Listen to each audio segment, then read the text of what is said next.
Buckle up, everyone. We have a big week ahead. We've got a lot of critical earnings announcements. We've got some important economic numbers. And of course, this is the last full week before the election. Expect lots of noise, lots of nonsense. But you and I are going to stay focused on the goals at hand. Maybe that's creating discretionary income. Maybe that's learning your buy box. Maybe that's writing disrespectful offers and following up. In my community, in our community, we we are aware of what's going on around us, but of course, we pay attention to things that we can control. We have complete extreme ownership, and we just keep moving forward. So thank you for being here. Like, subscribe, comment. Don't forget to smash that like button. Let's give you a taste of what's coming this week. It's going to start hot and heavy with economic data on Tuesday.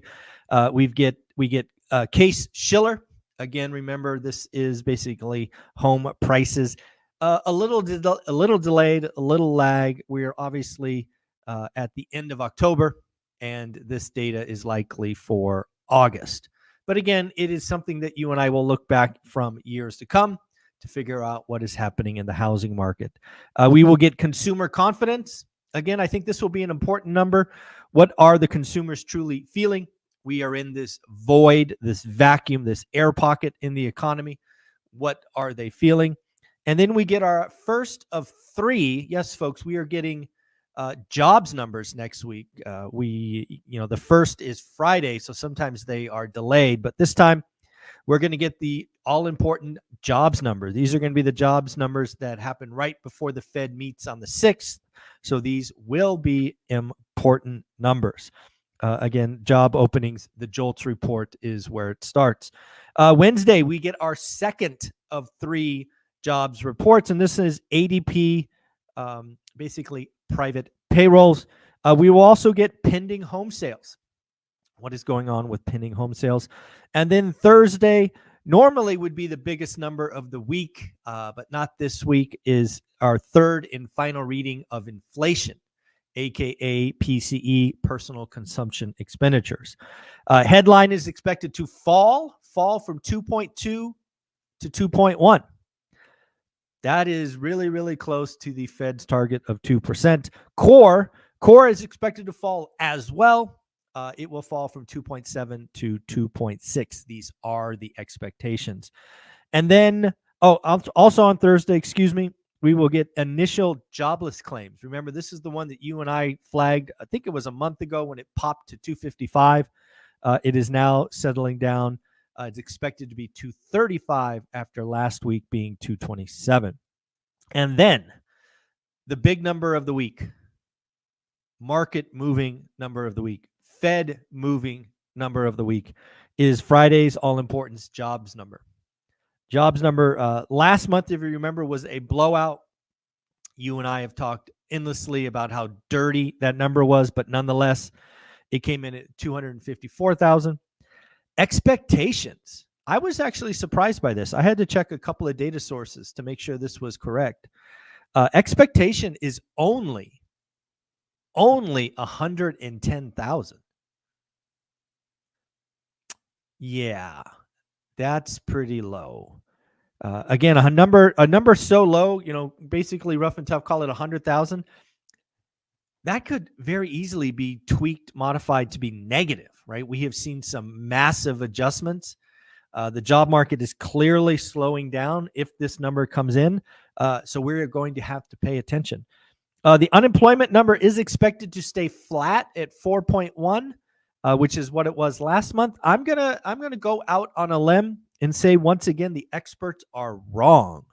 I'm gonna put it out right now that I expect that 4.1 to come in at 4.2. I expect it to go up from here. Those are some very, very important numbers of the week. We will get into key earnings next week, but I want to congratulate some people first. Our school community is growing. I am so happy to see all of you joining. Obviously, I did my part keeping the price point crazy low at 67 cents a day or $20 a month.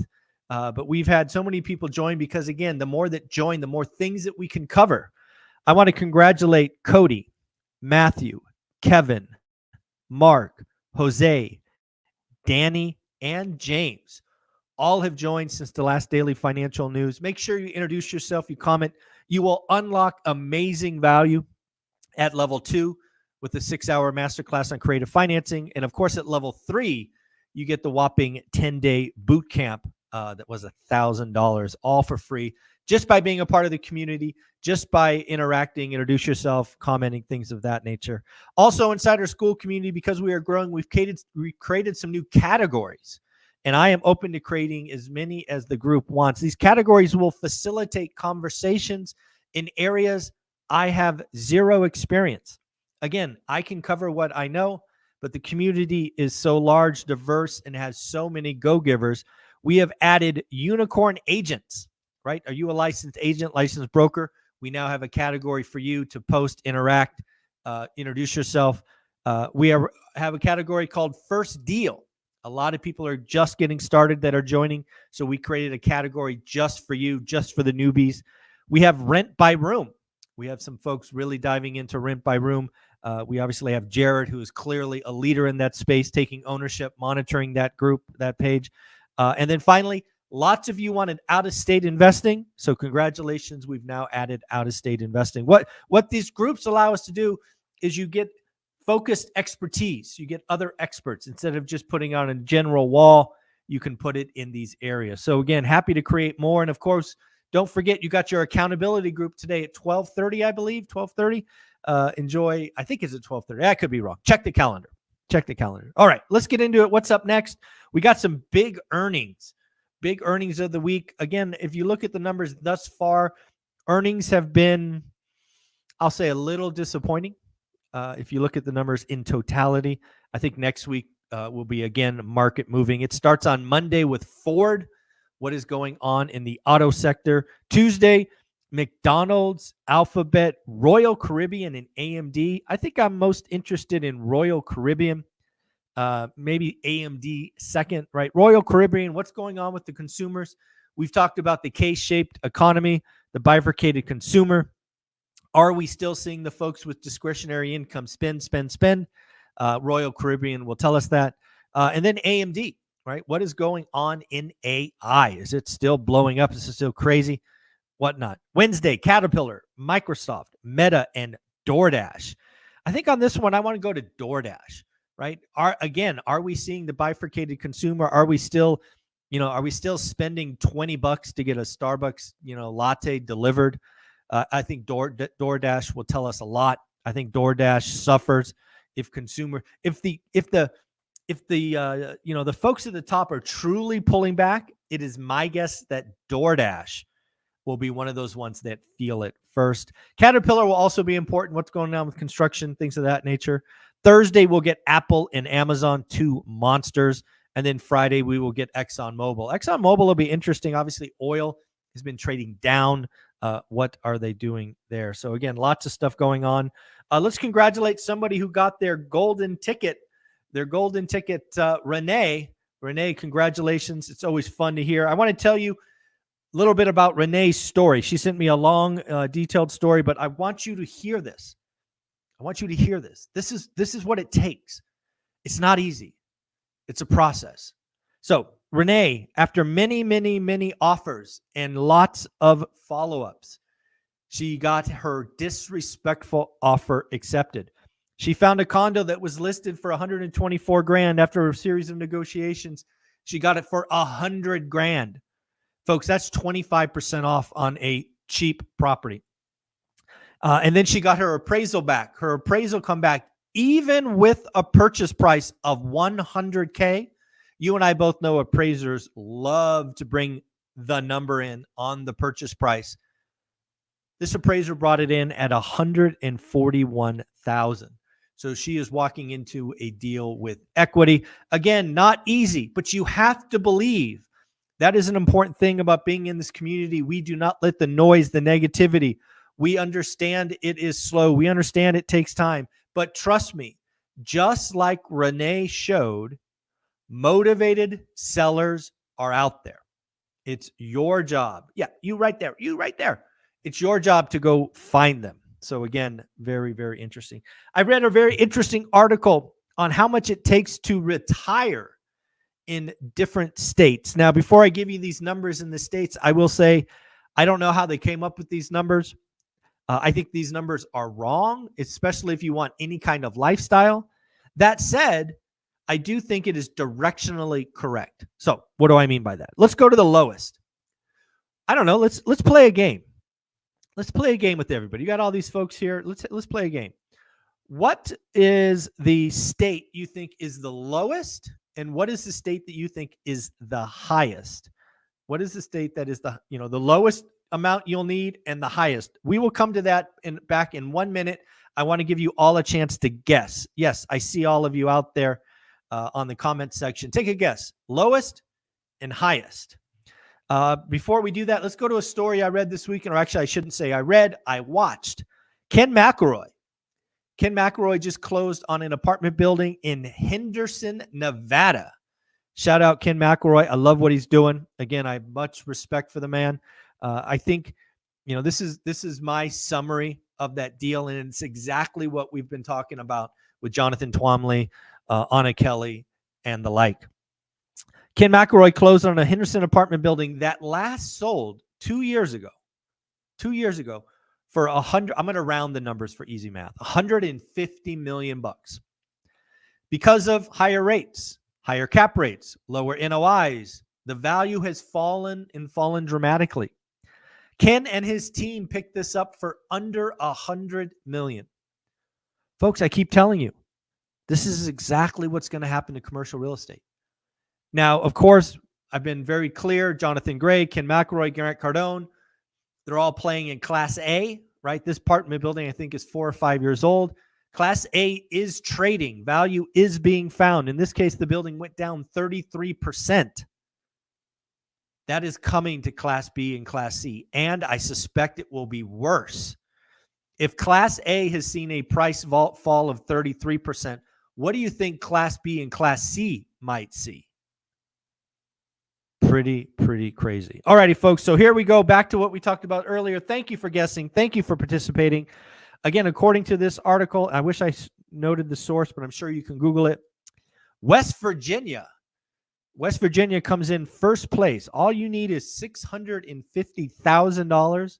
And according to this article, you could retire. Now, I don't know where in West Virginia or what kind of lifestyle, but again, $650K. Hey, look at Millennial Mike. Millennial Mike is in the house. Wow. How's it going, man? I haven't talked to you in like forever. This gig you have working nights is rough. So West Virginia, $650K. Number 2, Oklahoma at $687K. And then in third place was Kansas at $700K. All right, let's flip the script. Now let's go to the highest. The highest, we'll go backwards. Number 3, Massachusetts. It is expected you will need $1.5 million to retire in Massachusetts. California comes in at number 2 at $1.5 million also, leaving the most expensive state to retire in, Hawaii. Hawaii, you will need $2.1 million. Again, I don't know what city or lifestyle these amounts have for you, but it's just, I think it's fair to say that Hawaii is more expensive than West Virginia. Again, it is interesting to think about. Folks, did you know that 2025 is 73 days away? 73 days away. Again, if you are interested in real estate investing, you got to get a buy box focused daily discipline. It takes you 90 days. So join the community, get in the groups. Also, our event in Vegas is almost here. It's almost 100 days away. Have you bought your tickets? You got your airfare, your hotels? Again, this is an event with hopefully 400 plus people in the room in real life, networking, listening to millionaires, asking questions. You get to participate. You'll get 6 hours of dedicated networking time. This is going to be the real estate investing event of the year. It will be the only one we do all year. I hope to see you there. You can find it on Eventbrite. Just search One Rental at a Time.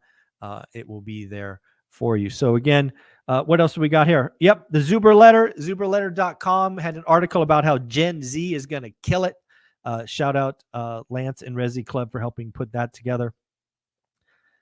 Did you know that there are, wow, this is crazy, total mortgages, mortgage-free homes? Do you know what the equity is in um, how many homes are mortgage-free?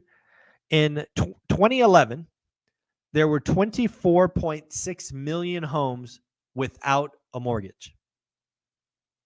Okay. What is it today? This is according to Resi Club and Lance Lambert. 34.1 million homes, almost 10 million more homes, do not have a mortgage in 2023 compared to 2011. Folks, that is amazing. It is going to be a big week. I guess I will close out with the All In podcast. I don't know if you guys watch or listen to the All In podcast. It is something I typically do on my long runs training for the marathon, which, oh, by the way, is a week from today. Yes, marathon, 1 week from today. Right now, 7:47 a.m., I will be about an hour and 45 minutes into my marathon. The marathon starts at 6 a.m. here in Vegas. So next week, this time, think about me. I will be running. I will probably be at mile, let's hope I'm at mile 8, maybe, mile 8 at this point. So anyway, yeah, the marathon is almost here. I've been talking about it since January. Crazy, crazy. Well, folks, have a great day. Wishing you all the best. Enjoy, have fun, make some memories. Don't forget to like, subscribe, comment. Be well. Yes, full marathon, full marathon.